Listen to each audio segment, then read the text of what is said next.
Hey everyone, it's Jessica here. Today I'm going to show you how to change the air filter on a 2018 Toyota 4Runner SR5. First, let's pop the hood. You'll find the release at the driver's side footwell.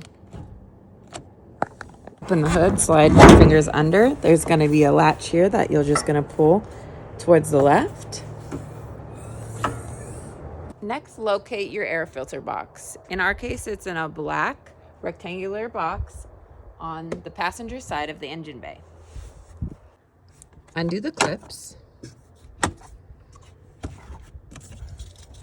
There should be 4. Lift the box up. Pull the old air filter out. Pretty dusty up in there. Now you're ready to pop the new one in.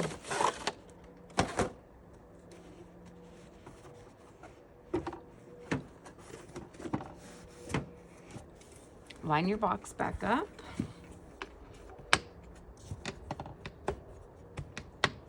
Make sure to secure the clips. All right, once everything's in place, you can close that hood. And congratulations, you've just changed your air filter.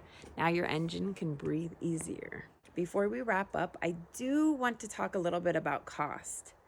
For a 2018 Toyota 4Runner SR5, you can expect to pay anywhere from $20 to $30 on average for that air filter. But if you were to take it into a shop and have them replace that for you, they're going to charge you anywhere from $50 to $100 depending on the labor fees and the shop's pricing. Save the money and do it yourself. If you found this video helpful, don't forget to give it a thumbs up and subscribe for more car maintenance tips. See you later.